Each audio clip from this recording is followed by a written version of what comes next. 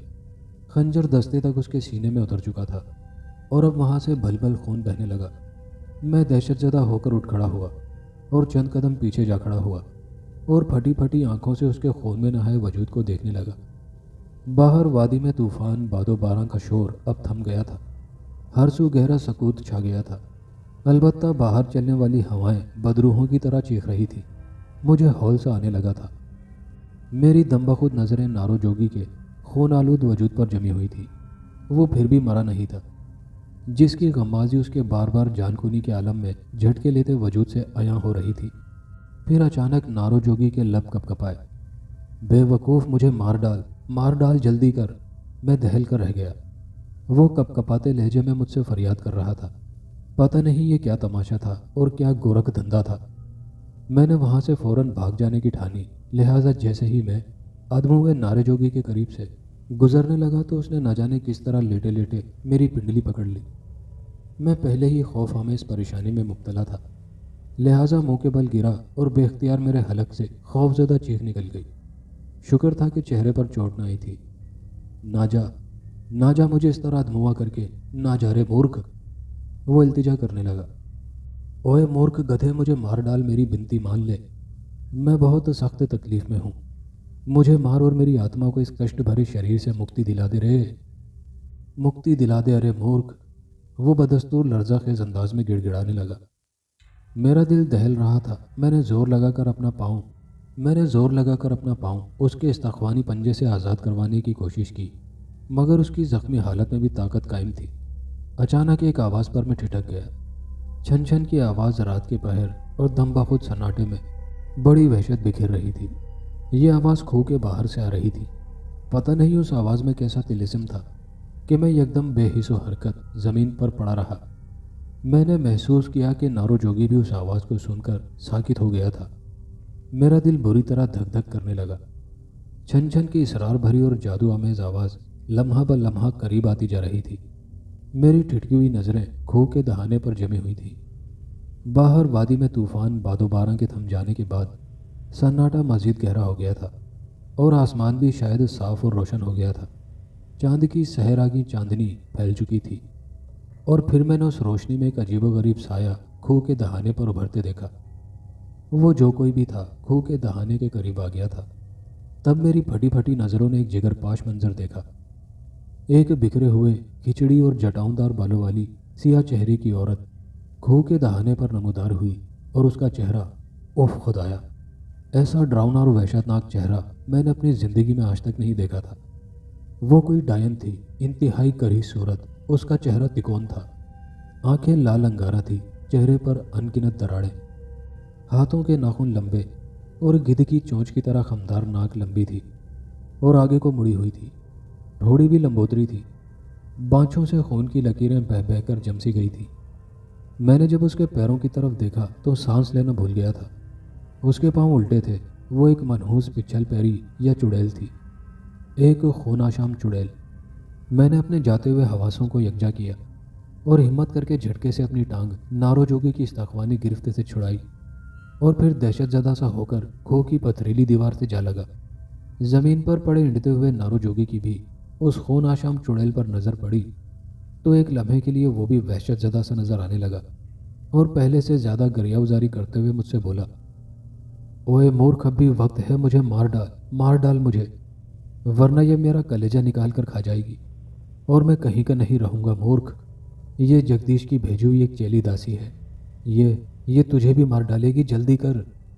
میں مرنے کے بعد آتما شکتی حاصل کر لوں گا تو پھر یہ میرا کچھ بھی نہیں بگاڑ سکے گی، ورنہ اگر یہ میرا کلیجہ کھا گئی تو میں بے بسی کی موت مارا جاؤں گا، میرا سب کچھ نشٹ ہو جائے گا مورکھ۔ ادھر چڑیل نے کری انگیز چیخ ماری اور زمین پر پڑے نارو جوگی کی طرف لپکی۔ مجھ پر اس چڑیل کی دہشت بری طرح سوار تھی۔ میں اپنی جگہ بالکل بے حس و حرکت ہو گیا تھا۔